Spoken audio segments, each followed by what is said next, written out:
ರಾಮೋ ವಿಗ್ರಹವಾನ್ ಧರ್ಮಃ ಕೃಷ್ಣಂ ಧರ್ಮಂ ಸನಾತನಂ. ಪ್ರಿಯ ವೀಕ್ಷಕರೇ ನಮಸ್ಕಾರ. ಅತ್ಯಂತ ಹಿಂದಿನ ಕಾಲದಲ್ಲಿ ಇಬ್ಬರು ಸೋದರರಿದ್ದರು.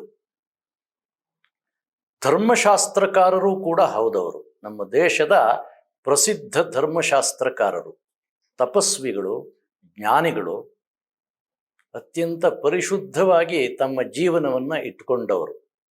ಅವರ ಆಚಾರದಿಂದ, ಅವರ ವ್ಯವಹಾರದಿಂದ ತುಂಬ ಪರಿಷ್ಕೃತವಾದಂಥ ಜೀವನವನ್ನು ಮಾಡ್ತಾ ಇದ್ದಂತಹ ಇಬ್ಬರು ಸಹೋದರರು. ಅಣ್ಣ, ಅವನ ಹೆಸರು ಶಂಖ ಅಂತ, ತಮ್ಮನ ಹೆಸರು ಲಿಖಿತ ಅಂತ. ಶಂಖಲಿಖಿತರು ಅಂತಲೇ ಅವರನ್ನು ಒಟ್ಟಾಗಿ ಸಂಬೋಧನೆ ಮಾಡ್ತಾ ಇದ್ದಷ್ಟು ಅನ್ಯೋನ್ಯವಾಗಿದ್ದವರು, ಬಹಳ ವಿಶ್ವಾಸದಿಂದ ಇದ್ದರು. ಆದರೂ ಕೂಡ ಅವರು ಬೇರೆ ಬೇರೆ ಮನೆಯಲ್ಲಿ ಸಂಸಾರ ಮಾಡಿಕೊಂಡು ವಾಸ ಮಾಡ್ತಾ ಇದ್ರು. ಒಂದು ಸಲ ತಮ್ಮ ಲಿಖಿತ ಅಣ್ಣನಾದಂಥ ಶಂಖನನ್ನು ನೋಡಲಿಕ್ಕೆ, ಯಾವುದೋ ಒಂದು ವಿಷಯಕ್ಕೆ ನೋಡಲಿಕ್ಕೆ ಅವನು ಮನೆಗೆ ಬರ್ತಾನೆ. ಮನೆಗೆ ಬಂದಾಗ ಅವನು ಮನೆಯಲ್ಲಿರಲ್ಲ. ಯಾರು? ಶಂಖ ಮನೆಯಲ್ಲಿರಲ್ಲ. ಸರಿ, ಸಮಯ ಇರುತ್ತಲ್ಲ, ಅವನು ಬರುವವರೆಗೆ ಹೇಗೋ ಕಾಯಬೇಕಾಗಿದೆ. ಅದಕ್ಕೆ ಲಿಖಿತ ಏನು ಮಾಡ್ತಾನೆ, ಅಣ್ಣನ ತೋಟದಲ್ಲೆಲ್ಲ ಸುತ್ತಾಡ್ತಾನೆ. ಸುತ್ತಾಡ್ತಾ ಇದ್ದಾಗ ಅವನಿಗೆ ಹಸಿವು ಆಗಿರುತ್ತೆ. ಒಂದು ಮರದಲ್ಲಿ ಬಹಳ ಚೆನ್ನಾಗಿರುವಂಥ ಮಾವಿನ ಹಣ್ಣು ಬಿಟ್ಟಿರುತ್ತೆ. ಸರಿ, ಆ ಮಾವಿನ ಹಣ್ಣನ್ನು ಕಿತ್ತು ತಿನ್ಲಿಕ್ಕೆ ಶುರು ಮಾಡ್ತಾನೆ. ತಿಂತಾನೆ, ಹಸಿವನ್ನು ಅಡಗಿಸ್ಕೊಳ್ತಾನೆ. ಸರಿ, ಶಂಖ ಮನೆಗೆ ಬರ್ತಾನೆ. ಮನೆಗೆ ಬಂದು ತಮ್ಮ ಬಂದಿದ್ದು ನೋಡಿ ಸ್ವಲ್ಪ ಸಂತೋಷ ಆಗುತ್ತೆ ಅವನಿಗೆ. ಆದರೆ ತಮ್ಮನ ಮುಖ ಸ್ವಲ್ಪ ಕಳೆಗುಂದಿರುತ್ತೆ. ಏನೋ ನಡೆದಿದೆ. ಇವನ ಮುಖ ಮೊದಲಿನ ಹಾಗೆ ತೇಜಸ್ವಿಯಾಗಿಲ್ಲ. ಆ ತೇಜಸ್ಸಲ್ಲಿ ಎಷ್ಟೋ ಒಂದು ಅಂಶ ಕಡಿಮೆ ಆಗಿದೆ. ಅವನ ತಪಸ್ಸಿನ ಶಕ್ತಿ ಸ್ವಲ್ಪ ಕುಂದಿರೋ ಥರ ಕಾಣಿಸ್ತಾ ಇದೆ ಅಂತ ಅವನಿಗೆ ಆತಂಕ ಆಗ್ಬಿಡುತ್ತೆ. ಯಾಕಂದರೆ ಧರ್ಮಮೂರ್ತಿ ಅವನು ಕೂಡ, ತಮ್ಮನು ಹಾಗೇ ಇರಬೇಕು ಅಂತ ಬಯಸೋನು, ತಮ್ಮ ಹಾಗೆ ಇದ್ದ ಕೂಡ. ಆದರೆ ಈಗ ಇಲ್ಲೇನೋ ವ್ಯತ್ಯಾಸವಾಗಿದೆಯಲ್ಲ, ಏನಾಗಿರ್ಬೋದು? ಅವನು ತಮ್ಮನನ್ನೇ ಕೇಳ್ತಾನೆ, ಇಲ್ಲಪ್ಪ, ನಿನ್ನಲ್ಲಿ ಏನೋ ಬದಲಾವಣೆ ಕಾಣ್ತಾ ಇದೆ ನನಗೆ. ಈ ಬದಲಾವಣೆ ನನಗೆ ಆತಂಕ ಉಂಟು ಮಾಡ್ತಾ ಇದೆ. ನಿನ್ನ ತಪಸ್ಸಿನ ಶಕ್ತಿಯಲ್ಲಿ ಏನೋ ಕಡಿಮೆ ಆದಾಗ ಅನ್ನಿಸ್ತಾ ಇದೆ, ನಿನ್ನ ತೇಜಸ್ಸಿನಲ್ಲಿ ಕಡಿಮೆ ಆದಾಗ ಅನ್ನಿಸ್ತಾ ಇದೆ. ನೀನು ಏನು ಮಾಡ್ದಿ ಇಲ್ಲಿ ಬಂದ ಮೇಲೆ ಅನ್ನೋದನ್ನು ಹೇಳು ಅಂತ ಹೇಳ್ತಾನೆ. ಸರಿ, ಲಿಖಿತ ಪ್ರಾಮಾಣಿಕ, ಅವನು ಎಲ್ಲ ಹೇಳ್ತಾನೆ. ನಾನು ಇಲ್ಲಿ ಬಂದೆ, ನಿನಗೆ ಕಾಯ್ತಾ ಇದ್ದೆ, ನಾನು ಸ್ವಲ್ಪ ಹಸಿವಾಗಿತ್ತು. ನಿನ್ನ ತೋಟದ ಒಂದು ಮರದಲ್ಲಿ ಮಾವಿನ ಹಣ್ಣು ಬಿಟ್ಟಿತ್ತು, ಅದನ್ನು ನಾನು ಕಿತ್ತುಕೊಂಡು ತಿಂದಿದ್ದೀನಿ.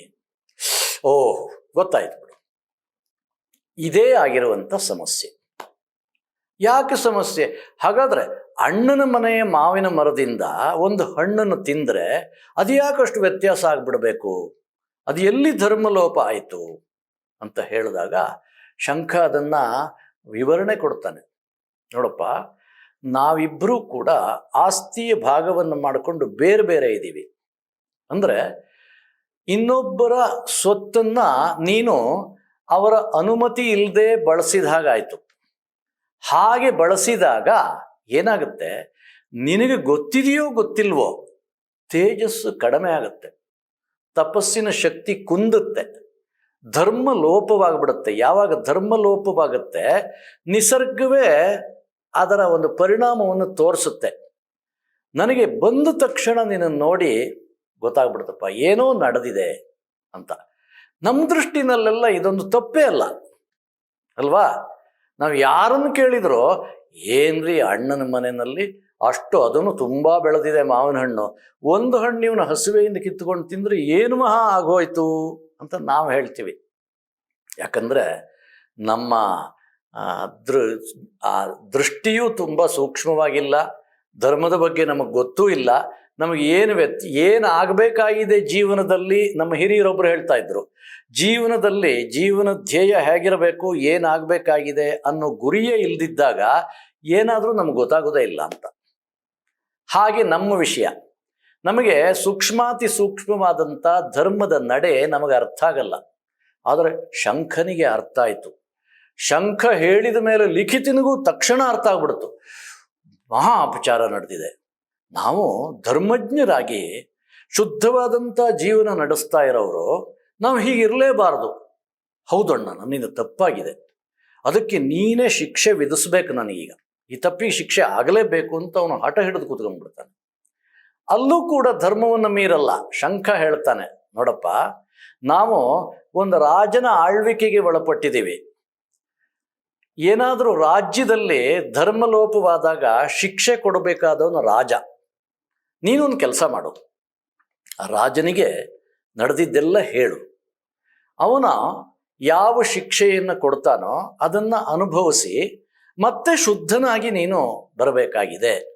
ನಿನ್ನನ್ನು ಮತ್ತೆ ನೀನು ಅದೇ ತೇಜಸ್ಸಿನಿಂದ, ಅದೇ ಧರ್ಮಮಯವಾದಂಥ ಒಂದು ಜೀವನ ಉಳ್ಳವನಾಗಿ ನಿನ್ನನ್ನು ನಾನು ನೋಡಬೇಕಾಗಿದೆ ಅಂತ ಅವನು ಹೇಳ್ತಾನೆ. ಲಿಖಿತನಿಗೆ ಇದು ಸರಿ ಅಂತ ಅನಿಸುತ್ತೆ. ಸರಿ, ಆ ಊರಿನ ರಾಜನ ಹತ್ರ ಅವನು ಹೋಗ್ತಾನೆ. ಎಲ್ಲರೂ ಧರ್ಮಾತ್ಮರೇ ಇದ್ದಂಥ ಕಾಲ, ರಾಜನೂ ಕೂಡ ಧರ್ಮಾತ್ಮ.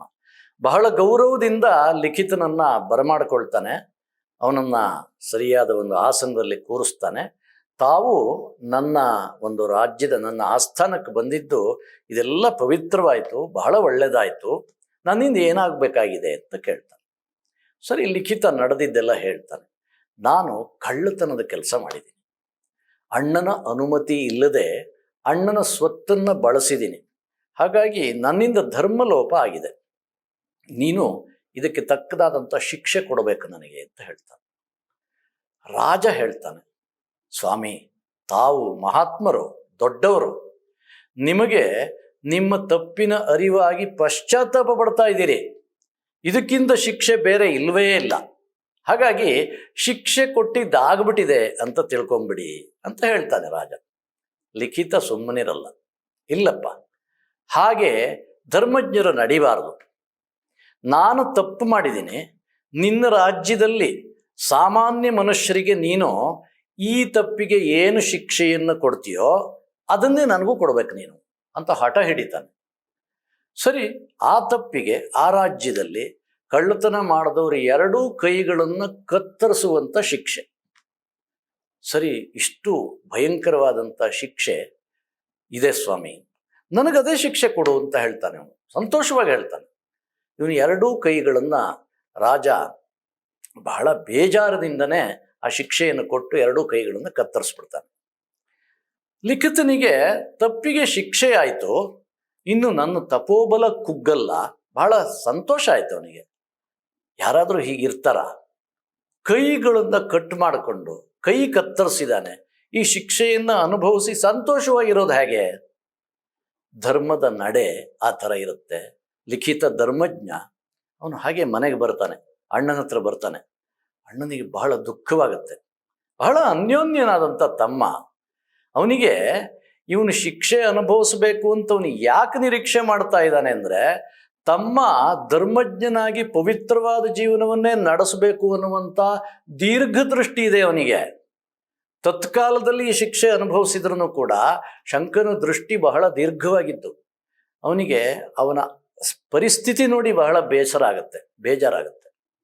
ಅವನು ಹೇಳ್ತಾನೆ, ತಪ್ಪಿಗೆ ಶಿಕ್ಷೆ ಆಗಿದೆ, ಹಾಗೆಯೇ ಇಲ್ಲೊಂದು ಪವಿತ್ರವಾದಂಥ ಸರೋವರ ಇದೆ, ಅದರಲ್ಲಿ ನೀನು ಸ್ನಾನ ಮಾಡು, ನಿನ್ನ ಕೈಗಳು ಮತ್ತೆ ಬರುತ್ತೆ ಅಂತ ಅವನು ಹೇಳ್ತಾನೆ. ಅವನ ತಪಸ್ಸೆಯಿಂದ ಉಂಟಾದಂಥ ಸರೋವರ ಆಗಿರುತ್ತದು. ಹಾಗಾಗಿ ಅಲ್ಲಿ ಹೋಗಿ ಅವನು ಸ್ನಾನ ಮಾಡ್ತಾನೆ, ಮತ್ತೆ ಕೈಗಳು ಬರುತ್ತೆ. ಇದು ಕಥೆ. ಈ ಕಥೆಯ ಒಂದು ಎಷ್ಟು ಆಳವಾದ ಅರ್ಥವನ್ನು ಇಟ್ಟುಕೊಂಡಿದೆ ಅಂದರೆ, ಭಾರತೀಯ ಮಹರ್ಷಿಗಳ ಧರ್ಮದ ಸೂಕ್ಷ್ಮತೆ ಎಷ್ಟು ಆಳದ್ದು ಅಂದರೆ, ಅವನು ಹೊರಗಡೆಯಿಂದ ಬಂದ ಒಂದು ಹಣ್ಣನ್ನು ತಿಂದಿದ್ದಾನೆ, ಇವನ ಶರೀರದಲ್ಲಿ ಅವನಿಗೆ ಗೊತ್ತಾಗಿಲ್ಲ, ಅವನಿಗೆ ತಾನು ತಪ್ಪು ಮಾಡಿದ್ದೀನಿ ಅಂತ ತಕ್ಷಣಕ್ಕೆ ತಮ್ಮನಿಗೆ ಗೊತ್ತಾಗಿಲ್ಲ. ಆದ್ರೆ ಅಣ್ಣ ಅದನ್ನು ಗಮನಿಸ್ಬಿಡ್ತಾನೆ. ಯಾಕಂದರೆ ಅವನ ಮುಖದಲ್ಲೇ ಏನೋ ಒಂದು ವ್ಯತ್ಯಾಸ. ಧರ್ಮಲೋಪ ಆಗಿರುವಂಥದ್ದು ಮುಖ ಮನಸ್ಸಿನ ಕನ್ನಡಿ ಅಂತ ಹೇಳ್ತಾರೆ. ಮನಸ್ಸಿನ ಆಳದಲ್ಲಿ ಅದು ತನ್ನ ಒಂದು ಇಂಪ್ರೆಷನ್ ಮಾಡಿಬಿಟ್ಟಿದೆ. ಮಾಡಿದ್ದು ಮುಖದಲ್ಲಿ ಅದು ವ್ಯಕ್ತವಾಗ್ತಾ ಇದೆ. ಅದನ್ನು ಅವನು ಗುರುತಿಸಿದ. ಅಂದರೆ ಎಷ್ಟು ಸೂಕ್ಷ್ಮವಾಗಿ ಧರ್ಮವನ್ನು ಜೀವನದಲ್ಲಿ ಇಟ್ಕೊಂಡಿದ್ರು ಅಂತ. ಧರ್ಮ ಅನ್ನೋದು ಇವತ್ತು ಪುಸ್ತಕದ ಸರಕಾಗ್ಬಿಟ್ಟಿದೆ. ಧರ್ಮ ಯಾವುದೋ ಪುಸ್ತಕದಲ್ಲಿರುವಂಥ ವಸ್ತು ಅಲ್ಲ. ಧರ್ಮ ಅನ್ನೋದು ಸೃಷ್ಟೀಶನ ಶಾಸನ, ಅದು ನಿಸರ್ಗದ ನಡೆ. ಅದನ್ನು ಅರ್ಥ ಮಾಡಿಕೊಂಡು ನಾವು ಜೀವನವನ್ನು ಕಟ್ಟಿಕೊಂಡಾಗ ಅತ್ಯಂತ ಸುಂದರವಾದಂಥ ಜೀವನ, ಪರಿಶುದ್ಧವಾದಂಥ ಜೀವನ. ಮನಸ್ಸು ಅನ್ನುವಂಥ ಒಂದು ಸರೋವರದಲ್ಲಿ, ಯಾವ ರೀತಿ ಒಂದು ನೀರಿನ ಸರೋವರದಲ್ಲಿ, ಶುದ್ಧವಾದ ನೀರಿನ ಸರೋವರದಲ್ಲಿ ಅದು ಯಾವ ಅಲೆಯೂ ಇಲ್ಲದೆ ಇದ್ದಾಗ ಒಂದು ನಾಣ್ಯವನ್ನು ಹಾಕಿದರೆ ಅದು ಮೇಲಿಂದ ಆ ನಾಣ್ಯವನ್ನು ಪೂರ್ತಿ ನಮಗೆ ದರ್ಶನ ಮಾಡಿಸೋ ಹಾಗಿರುತ್ತಲ್ಲ, ಹಾಗೆ ನಮ್ಮ ಮನಸ್ಸು ಅನ್ನುವಂಥ ಸರೋವರದಲ್ಲಿ ನಿರ್ಮಲವಾಗಿದ್ದಾಗ, ಅದರ ಪಾರಿಶುದ್ಧ್ಯವನ್ನು ನಾವು ನಮ್ಮ ಆಚಾರಗಳಿಂದ ಕಾಪಾಡಿಕೊಂಡಾಗ ನಿರ್ಮಲವಾದಂಥ ಒಳಗೆ ಬೆಳಗುತ್ತಾ ಇರುವಂಥ ಭಗವಂತನ ದರ್ಶನವಾಗತ್ತೆ. ಇದು ಭಾರತೀಯ ಮಹರ್ಷಿಗಳ ಎಲ್ಲ ಉಪದೇಶಗಳ, ಎಲ್ಲ ಆಚಾರಗಳ, ಎಲ್ಲ ಹೋಮ ಹವನಗಳ, ಎಲ್ಲ ಪೂಜೆ ಪುರಸ್ಕಾರಗಳ ಸಾರಭೂತವಾದಂಥ ವಿಷಯ.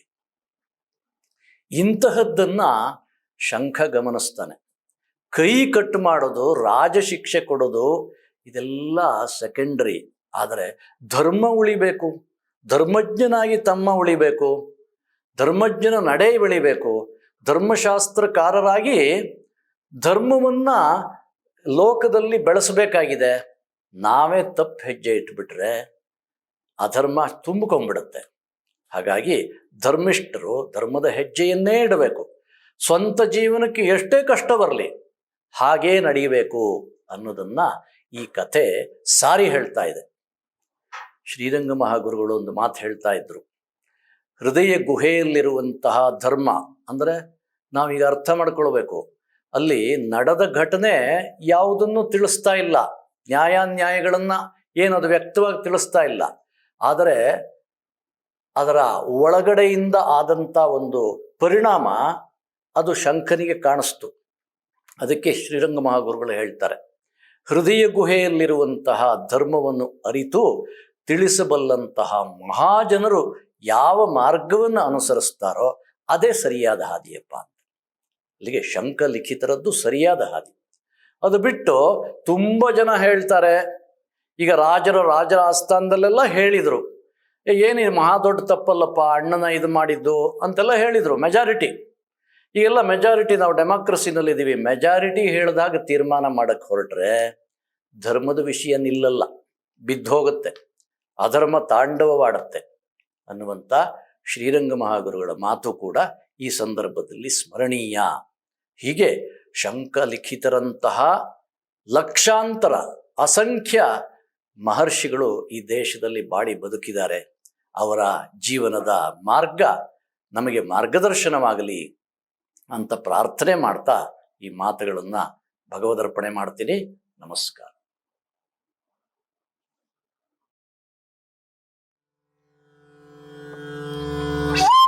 Yeah.